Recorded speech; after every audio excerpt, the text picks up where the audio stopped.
हीरा का कहीं पता न चला और दिन गुजरते जाते थे। होरी से जहाँ तक दौड़ धूप हो सकी की, फिर हार कर बैठा रहा। खेती बाड़ी की भी फिक्र करनी थी। अकेला आदमी क्या क्या करता। और अब अपनी खेती से ज़्यादा फिक्र थी पुनिया की खेती की। पुनिया अब अकेली होकर और भी प्रचंड हो गई थी। होरी को अब उसकी खुशामद करते बीतती थी। हीरा था तो वह पुनिया को दबाए रहता था। उसके चले जाने से अब पुनिया पर कोई अंकुश न रह गया था। होरी की पट्टीदारी हीरा से थी। पुनिया अबला थी, उससे वह क्या तनातनी करता। और पुनिया उसके स्वभाव से परिचित थी और उसकी सज्जनता का उसे खूब दंड देती थी। खैरियत यही हुई कि कारकुन साहब ने पुनिया से बकाया लगान वसूल करने की कोई सख्ती न की, केवल थोड़ी सी पूजा लेकर राजी हो गए। नहीं, होरी अपनी बकाया के साथ उसकी बकाया चुकाने के लिए भी कर्ज लेने को तैयार था। सावन में धान की रोपाई की ऐसी धूम रही कि मजूर न मिले और होरी अपने खेतों में धान न रोप सका। लेकिन पुनिया के खेतों में कैसे ना रोपाई होती। होरी ने पहर रात रात तक काम करके उसके धान रोपे। अब होरी ही तो उसका रक्षक है। अगर पुनिया को कोई कष्ट हुआ तो दुनिया उसी को तो हंसेगी। नतीजा यह हुआ कि होरी की खरीफ की फसल में बहुत थोड़ा अनाज मिला और पुनिया के बखार में धान रखने की जगह न रही। होरी और धनिया में उस दिन से बराबर मन मुटाव चला आता था। गोबर से भी होरी की बोलचाल बंद थी। माँ बेटे ने मिलकर जैसे उसका बहिष्कार कर दिया था। अपने घर में परदेसी बना हुआ था। दो नावों पर सवार होने वालों की जो दुर्गति होती है वही उसकी हो रही थी। गांव में भी अब उसका उतना आदर न था। धनिया ने अपने साहस से स्त्रियों का ही नहीं पुरुषों का नेतृत्व भी प्राप्त कर लिया था। महीनों तक आसपास के इलाकों में इस कांड की खूब चर्चा रही, यहाँ तक कि वह अलौकिक रूप तक धारण करता जाता था। धनिया नाम है उसका जी, भवानी का इष्ट है उसे। दरोगा जी ने ज्यों ही उसके आदमी के हाथ में हथकड़ी डाली कि धनिया ने भवानी का सुमिरन किया। भवानी उसके सिर आ गई। फिर तो उसमें इतनी शक्ति आ गई कि उसने एक झटके में पति की हथकड़ी तोड़ डाली और दरोगा की मूछें पकड़कर उखाड़ ली। फिर उसकी छाती पर चढ़ बैठी। दरोगा ने जब बहुत मानता की तब जाकर उसे छोड़ा। कुछ दिन तक तो लोग धनिया के दर्शनों को आते रहे। वह बात अब पुरानी पड़ गई थी, लेकिन गांव में धनिया का सम्मान बहुत बढ़ गया। उसमें अद्भुत साहस है और समय पड़ने पर वह मर्दों के भी कान काट सकती है। मगर धीरे धीरे धनिया में एक परिवर्तन हो रहा था। होरी को पुनिया की खेती में लगे देखकर भी वह कुछ न बोलती थी। और यह इसलिए नहीं कि वह होरी से विरक्त हो गई थी, बल्कि इसलिए कि पुनिया पर अब उसे भी दया आती थी। हीरा का घर से भाग जाना उसकी प्रतिशोध भावना की तुष्टि के लिए काफ़ी था। इसी बीच में होरी को ज्वर आने लगा। फसली बुखार फैला था ही, होरी उसके चपेट में आ गया और कई साल के बाद जो ज्वर आया तो उसने सारी बकाया चुका ली। 1 महीने तक होरी खाट पर पड़ा रहा। इस बीमारी ने होरी को तो कुचल डाला ही, पर धनिया पर भी विजय पा गई। पति जब मर रहा है तो उससे कैसा बैर। ऐसी दशा में तो बैरियों से भी बैर नहीं रहता। वह तो अपना पति है। लाख बुरा हो पर उसी के साथ जीवन के 25 साल काटे हैं। सुख किया है तो उसी के साथ, दुख भोगा है तो उसी के साथ। अब तो चाहे वह अच्छा है या बुरा, अपना है। दाढ़ी जार ने मुझे सबके सामने मारा, सारे गांव के सामने मेरा पानी उतार लिया, लेकिन तब से कितना लज्जित है कि सीधे ताकता नहीं। खाने आता है तो सिर झुकाए खाकर उठ जाता है। डरता रहता है कि मैं कुछ कह ना बैठूं। होरी जब अच्छा हुआ तो पति पत्नी में मेल हो गया था। एक दिन धनिया ने कहा, तुम्हें इतना गुस्सा कैसे आ गया? मुझे तो तुम्हारे ऊपर कितना गुस्सा आए, मगर हाथ ना उठाऊंगी। होरी लजाता हुआ बोला, अब उसकी चर्चा ना कर धनिया। मेरे ऊपर कोई भूत सवार था, इसका मुझे कितना दुख हुआ है वह मैं ही जानता हूँ। और जो मैं भी उस क्रोध में डूब मरी होती तो क्या मैं रोने के लिए बैठा रहता?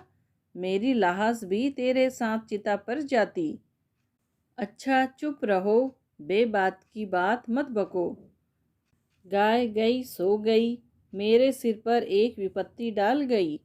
पुनिया की फिक्र मुझे मारे डालती है। इसीलिए तो कहते हैं, भगवान घर का बड़ा न बनाए, छोटों को कोई नहीं हंसता। नेकी बदी सब बड़ों के सिर जाती है। माघ के दिन थे, मघावट लगी हुई थी। घटाटोप अंधेरा छाया हुआ था। एक तो जाड़ों की रात, दूसरे माघ की वर्षा। मौत का सा सन्नाटा छाया हुआ था। अंधेरा तक न सूझता था। होरी भोजन करके पुनिया के मटर के खेत की मेड़ पर अपनी मड़ैया में लेटा हुआ था।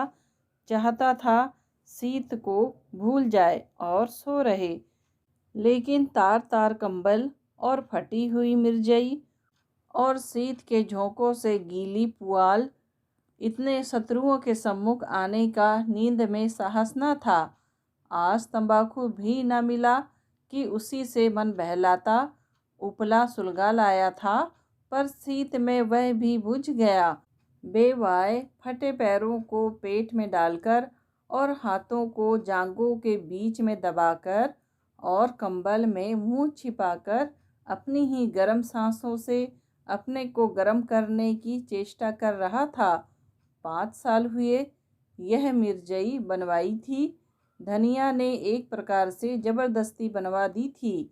वही जब एक बार काबुली से कपड़े लिए थे, जिसके पीछे कितनी सांसत हुई, कितनी गालियां खानी पड़ी। और कंबल उसके जन्म से भी पहले का है।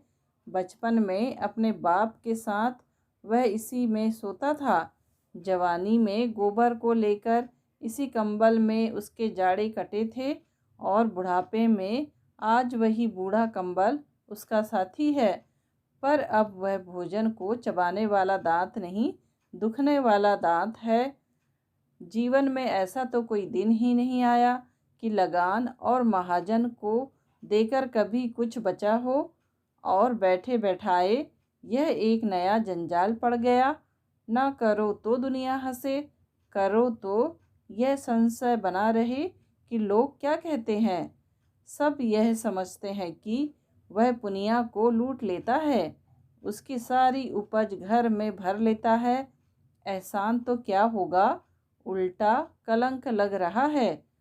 और उधर भोला कई बेर याद दिला चुके हैं कि कोई सगाई का डोल करो, अब काम नहीं चलता। शोभा उससे कई बार कह चुका है कि पुनिया के विचार उसकी ओर से अच्छे नहीं हैं। ना हो पुनिया की गृहस्थी तो उसे संभालनी ही पड़ेगी, चाहे हंसकर संभाले या रोकर। धनिया का दिल भी अभी तक साफ नहीं हुआ। अभी तक उसके मन में मलाल बना हुआ है। मुझे सब आदमियों के सामने उसको मारना न चाहिए था। जिसके साथ 25 साल गुजर गए उसे मारना और सारे गांव के सामने मेरी नीचता थी। लेकिन धनिया ने भी तो मेरी आबरू उतारने में कोई कसर नहीं छोड़ी। मेरे सामने से कैसा कतराकर निकल जाती है, जैसे कभी की जान पहचान ही नहीं। कोई बात कहनी होती है तो सोना या रूपा से कहलाती है। देखता हूँ उसकी साड़ी फट गई है, मगर कल मुझसे कहा भी तो सोना की साड़ी के लिए अपनी साड़ी का नाम तक ना लिया। सोना की साड़ी अभी 2-1 महीने थेगलिया लगाकर चल सकती है। उसकी साड़ी तो मारे पैबंदों के बिल्कुल कथरी हो गई है। और फिर मैं ही कौन उसका मनुहार कर रहा हूँ। अगर मैं ही उसके मन की 2-4 बातें करता रहता तो कौन छोटा हो जाता। यही तो होता, वह थोड़ा सा अदरावन कराती, 2-4 लगने वाली बात कहती तो क्या मुझे चोट लग जाती। लेकिन मैं बुढ़ा होकर भी उल्लू बना रह गया। वह तो कहो, इस बीमारी ने आकर उसे नरम कर दिया, नहीं जाने कब तक मुंह फुलाए रहती। और आज उन दोनों में जो बातें हुई थी वह मानो भूखे का भोजन थी। वह दिल से बोली थी और होरी गदगद हो गया था। उसके जी में आया उसके पैरों पर सिर रख दे और कहे, मैंने तुम्हें मारा है तो ले, मैं सिर झुकाए लेता हूँ, जितना चाहे मार ले, जितनी गालियाँ देना चाहे दे ले। सहसा उसे मड़ैया के सामने चूड़ियों की झनकार सुनाई दी। उसने कान लगाकर सुना, हाँ कोई है, पटवारी की लड़की होगी, चाहे पंडित की घरवाली हो, मटर उखाड़ने आई होगी।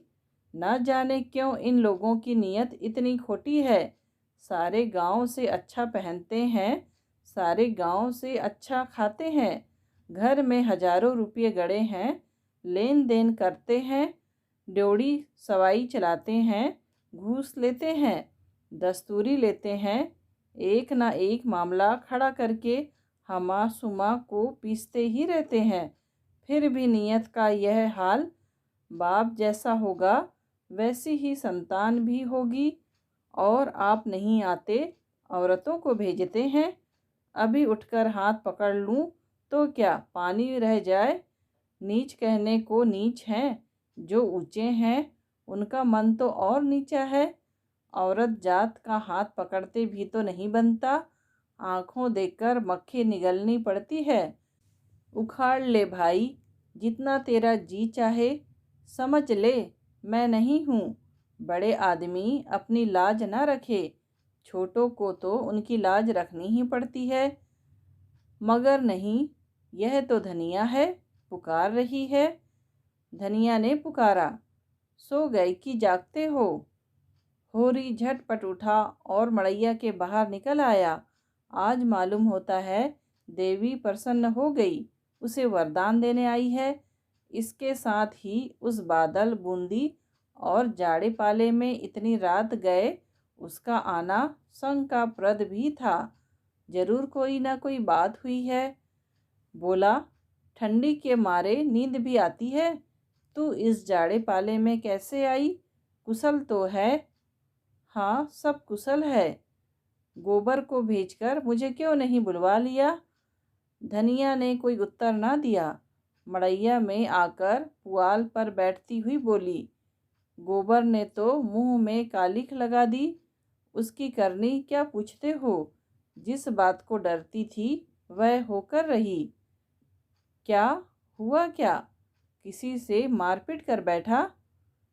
अब मैं जानूं क्या कर बैठा, चलकर पूछो उसी रांड से। किस रांड से, क्या कहती है तू, बौरा तो नहीं गई। हाँ, बौरा क्यों न जाऊंगी, बात ही ऐसी हुई है कि छाती दुगनी हो जाए। होरी के मन में प्रकाश की एक लंबी रेखा ने प्रवेश किया। साफ साफ क्यों नहीं कहती, किस रांड को कह रही है। उसी झुनिया को और किसको। तो झुनिया क्या यहाँ आई है, और कहाँ जाती, पूछता कौन। गोबर क्या घर में नहीं है। गोबर का कहीं पता नहीं, जाने कहाँ भाग गया, इसे 5 महीने का पेट है। होरी सब कुछ समझ गया। गोबर को बार बार अहिराने जाते देखकर वह खटका था जरूर, मगर उसे ऐसा खिलाड़ी न समझता था। युवकों में कुछ रसिकता होती ही है, इसमें कोई बात नहीं। मगर जिस रुई के गाले को उसने नीले आकाश में हवा के झोंकों से उड़ते देखकर केवल मुस्कुरा दिया था, वह सारे आकाश में छाकर उसके मार्ग को इतना अंधकारमय बना देगा, यह तो कोई देवता भी न जान सकता था। गोबर ऐसा लंपट, वह सरल गंवार, जिसे वह अभी बच्चा समझता था, लेकिन उसे भोज की चिंता न थी। पंचायत का भय ना था। झुनिया घर में कैसे रहेगी इसकी चिंता भी उसे न थी। उसे चिंता थी गोबर की। लज्जाशील है, अनाड़ी है, आत्माभिमानी है, कहीं कोई नादानी न कर बैठे। घबराकर बोला। झुनिया ने कुछ कहा नहीं। गोबर कहाँ गया, उससे कहकर ही गया होगा। धनिया झल्लाकर बोली, तुम्हारी अकल तो घास खा गई है। उसकी चहेती तो यहाँ बैठी है, भागकर जाएगा कहाँ? यहीं कहीं छिपा बैठा होगा। दूध थोड़े ही पीता है कि खा जाएगा। मुझे तो इस कलमुही झुनिया की चिंता है कि इसे क्या करूं। अपने घर में मैं क्षण भर भी ना रहने दूंगी। जिस दिन गाय लाने गया उसी दिन दोनों में तक झक होने लगी। पेट न रहता तो अभी बात न खुलती, मगर जब पेट रह गया तो झुनिया लगी घबराने। कहने लगी, कहीं भाग चलो। गोबर टालता रहा। एक औरत को साथ लेके कहाँ जाए, कुछ ना सूझा। आखिर जब आज वह सिर हो गई कि मुझे यहाँ से ले चलो, नहीं मैं प्राण दे दूंगी, तो बोला, तू चलकर मेरे घर में रह, कोई कुछ ना बोलेगा, अम्मा को मना लूँगा। यह गधी उसके साथ चल पड़ी। कुछ दूर तो आगे आगे आता रहा, फिर ना जाने किधर सरक गया। यह खड़ी खड़ी उसे पुकारती रही। जब रात भीग गई और वह न लौटा, भागी यहाँ चली आई। मैंने तो कह दिया, जैसा किया है वैसा फल भोग। चुड़ैल ने ले के मेरे लड़के को चौपट कर दिया। तब से बैठी रो रही है, उठती ही नहीं। कहती है, अपने घर कौन मुंह लेकर जाऊं। भगवान ऐसी संतान से तो बांझ ही रखे तो अच्छा। सवेरा होते होते सारे गांव में कांव कांव मच जाएगी। ऐसा जी होता है माहुर खा लूं। मैं तुमसे कह देती हूँ, मैं अपने घर में ना रहूँगी। गोबर को रखना हो अपने सिर पर रखे। घर में ऐसी छत्तीसियों के लिए जगह नहीं है। और अगर तुम बीच में बोले तो फिर या तो तुम ही रहोगे या मैं ही रहूँगी। होरी बोला, तुमसे बना नहीं, उसे घर में आने ही ना देना चाहिए था। सब कुछ करके हार गई, टलती ही नहीं, धरना दिए बैठी है। अच्छा चल, देखूं कैसे नहीं उठती, घसीट कर बाहर निकाल दूंगा। दाढ़ी जार भोला सब कुछ देख रहा था, पर चुप्पी साधे बैठा रहा। बाप भी ऐसे बेहया होते हैं। वह क्या जानता था इनके बीच में क्या खिचड़ी पक रही है। जानता क्यों नहीं था। गोबर रात दिन घेरे रहता था तो क्या उसकी आंखें फूट गई थी। सोचना चाहिए था ना कि यहाँ क्यों दौड़ दौड़ आता है। चल, मैं झुनिया से पूछता हूँ ना। दोनों मड़ैया से निकलकर गांव की ओर चले। होरी ने कहा, 5 घड़ी रात के ऊपर गई होगी। धनिया बोली, हाँ और क्या, मगर कैसा सोता पड़ गया है। कोई चोर आए तो सारे गांव को मूस ले जाए। चोर ऐसे गांव में नहीं आते, धनियों के घर जाते हैं। धनिया ने ठिठक कर होरी का हाथ पकड़ लिया और बोली, देखा, हल्ला ना मचाना, नहीं सारा गांव जाग उठेगा और बात फैल जाएगी। होरी ने कठोर स्वर में कहा, मैं यह कुछ नहीं जानता। हाथ पकड़कर घसीट लाऊंगा और गांव के बाहर कर दूंगा। बात तो एक दिन खुलनी ही है, फिर आज ही क्यों ना खुल जाए। वह मेरे घर आई क्यों? जाए जहाँ गोबर है। उसके साथ कुकर्म किया तो क्या हमसे पूछ कर किया था। धनिया ने फिर उसका हाथ पकड़ा और धीरे से बोली, तुम उसका हाथ पकड़ोगे तो वह चिल्लाएगी तो चिल्लाया करे। मुदा इतनी रात गए, अंधेरे सन्नाटे रात में जाएगी कहाँ, यह तो सोचो। जाए जहाँ उसके सगे हों, हमारे घर में उसका क्या रखा है। हाँ, लेकिन इतनी रात गए, घर से निकालना उचित नहीं। पाँव भारी है, कहीं डर डरा जाए तो और आफत हो। ऐसी दशा में कुछ करते धरते भी तो नहीं बनता। हमें क्या करना है, मरे या जिए, जहाँ चाहे जाए, क्यों अपने मुंह में कालिख लगाऊं? मैं तो गोबर को भी निकाल बाहर करूंगा। धनिया ने गंभीर चिंता से कहा, कालिख जो लगनी थी वह तो अब लग चुकी, वह अब जीते जी नहीं छूट सकती। गोबर ने नौका डुबा दी। गोबर ने नहीं डुबोई, इसी ने। वह तो बच्चा था, इसके पंजे में आ गया। किसी ने डुबोई, अब तो डूब गई। दोनों दौर के सामने पहुंच गए। सहसा धनिया ने होरी के गले में हाथ डालकर कहा, देखो, तुम्हें मेरे सो उस पर हाथ ना उठाना। वह तो आप ही रो रही है। भाग की खोटी ना होती तो यह दिन ही क्यों आता। होरी की आंखें आर्द्र हो गई।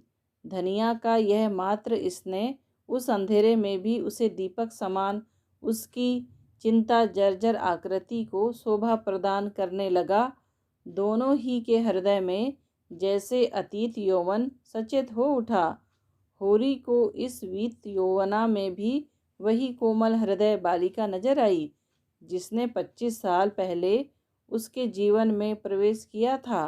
उस आलिंगन में कितना अथाह वात्सल्य था, जो सारे कलंक, सारी बाधाओं और सारी मूलबद्ध परंपराओं को अपने अंदर समेट लेता था। दोनों ने द्वार पर आकर किवाड़ों के दराज के अंदर झांका। दीवट पर तेल की कुप्पी जल रही थी और उसके मध्यम प्रकाश में झुनिया घुटने पर सिर रखे दौर की ओर मुंह किए अंधकार में उस आनंद को खोज रही थी, जो एक क्षण पहले अपनी मोहिनी छवि दिखाकर विलीन हो गया था।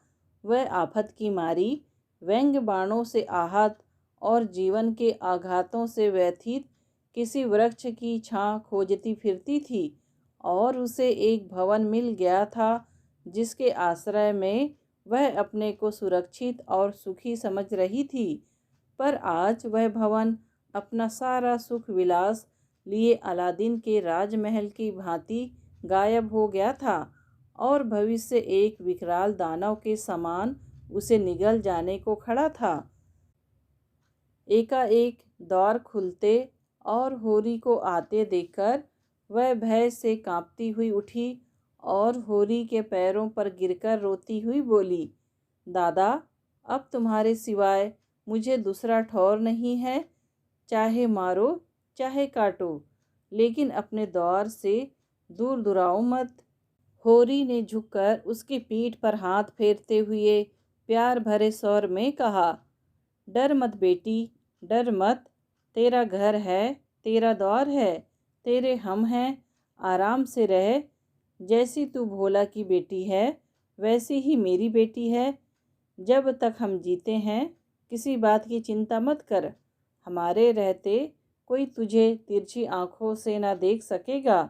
भोज-पात जो लगेगा वह हम सब दे लेंगे। तू खातिर जमा रख। झुनिया सांत्वना पाकर और भी होरी के पैरों से चिमट गई और बोली, दादा, अब तुम ही मेरे बाप हो और अम्मा तुम ही मेरी माँ हो। मैं अनाथ हूँ, मुझे शरण दो, नहीं मेरे काका और भाई मुझे कच्चा ही खा जाएंगे। धनिया अपनी करुणा के आवेश को अब न रोक सकी। बोली, तू चल घर में बैठ, मैं देख लूँगी काका और भैया को। संसार में उन्हीं का राज नहीं है। बहुत करेंगे, अपने गहने ले लेंगे, फेंक देना उतार कर। अभी जरा देर पहले धनिया ने क्रोध के आवेश में झुनिया को उल्टा और कलंकिनी और कलमुही ना जाने क्या क्या कह डाला था। झाड़ू मारकर घर से निकालने जा रही थी। अब जो झुनिया ने स्नेह, क्षमा और आश्वासन से भरे यह वाक्य सुने तो होरी के पांव छोड़कर धनिया के पांव से लिपट गई, और वही साध्वी जिसने होरी के सिवा किसी पुरुष को आंख भरकर देखा भी न था, इस पापिष्ठा को गले लगाए उसके आंसू पोंछ रही थी और उसके त्रस्त हृदय को कोमल शब्दों से शांत कर रही थी, जैसे कोई चिड़िया अपने बच्चों को परों में छिपाए बैठी हो। होरी ने धनिया को संकेत किया कि इसे कुछ खिला पिला दे और झुनिया से पूछा, क्यों बेटी, तुझे कुछ मालूम है गोबर किधर गया? झुनिया ने सिसकते हुए कहा, मुझसे तो कुछ नहीं कहा, मेरे कारण तुम्हारे ऊपर। यह कहते कहते उसकी आवाज़ आंसुओं में डूब गई। होरी अपनी व्याकुलता न छिपा सका। जब तूने आज उसे देखा तो कुछ दुखी था। बातें तो हंस हंस कर रहे थे, मन का हाल भगवान जाने। तेरा मन क्या कहता है गांव में ही कि कहीं बाहर चला गया? मुझे तो शंका होती है कहीं बाहर चले गए हैं। यही मेरा मन भी कहता है। कैसी नादानी की, हम उसके दुश्मन थोड़े ही थे।